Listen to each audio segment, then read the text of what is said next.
जी मैंने आपसे कहा था ना कि ये हमसे मिलने जरूर आएंगे। देखिए मेरा विश्वास आपके सामने खड़ा है। मेरा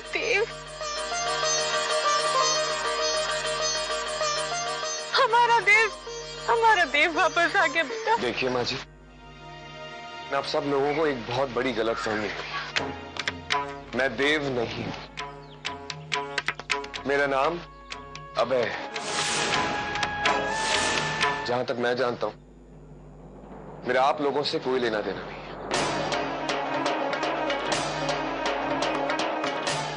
और मेरे माँ बाप, उनकी एक कार दुर्घटना में मौत हो चुकी है। आज आप वापस लौट कर आए हैं तो आप क्यों आए? मैं आपको बताती हूँ।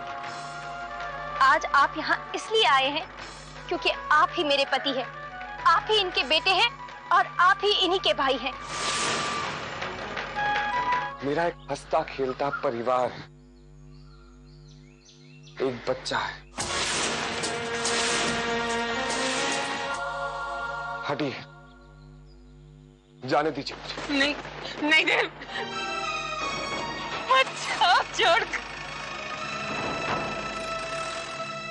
कनिका बेटी और अभय जी की सालगिरह पे हर साल की तरह इस बार भी बहुत अच्छा प्रबंध कर रही हैं आप।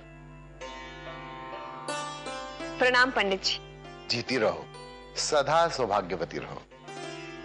कनिका, जो दामाद जी के नाम का हम दान का सामान निकाले रहे वो पंडित जी को दे दियो, आशीर्वाद ले लियो। जी मैं। आइए पंडित जी, आप बैठिए, मैं सामान लेकर आती हूँ। हाँ जी। पंडित जी, इसमें कुछ वस्त्र हैं आपके लिए।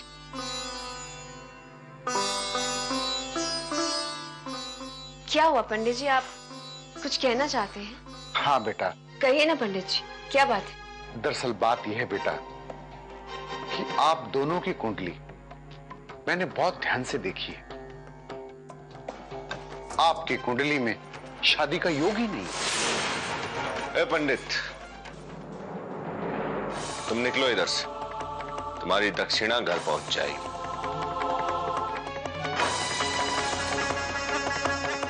भैया, पंडित को तो सब कुछ पता चल गया है।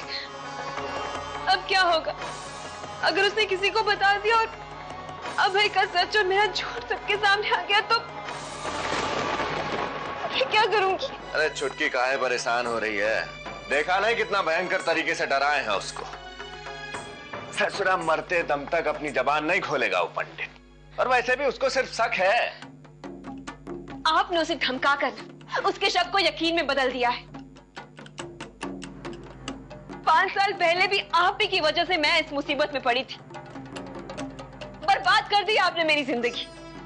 ए छुटकी, अपने उल्टे भाग की मटकी हमरे सर पर मत फोड़। हमारी वजह से तुम्हारी जिंदगी बर्बाद नहीं हुई है, बल्कि जब से तुम वो अभय बाबू को इस घर में ले आई हो तब से हमारी किस्मत फूट गई है। अगर माई को पता चल जाता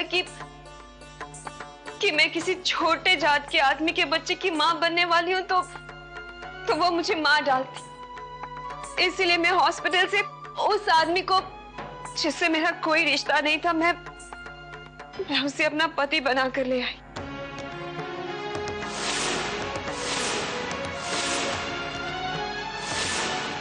वो आदमी जो अपनी याददाश्त खो बैठा था। फिलहाल आप मेरी बात कान खोलकर सुन लीजिए कि अगर मेरा सच सामने आया ना तो आपकी काली करतूत भी माई से छिपी नहीं रहेगी। वो अगर हमारे देव भैया होते हमारे साथ ऐसा बर्ताव कभी नहीं करते।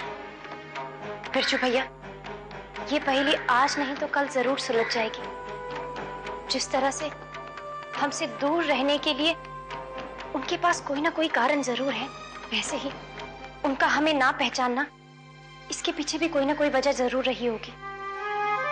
मुझे मेरी भक्ति और प्रेम पर पूरा विश्वास है। कान्हा इस उलझन को जरूर सुलझाएंगे।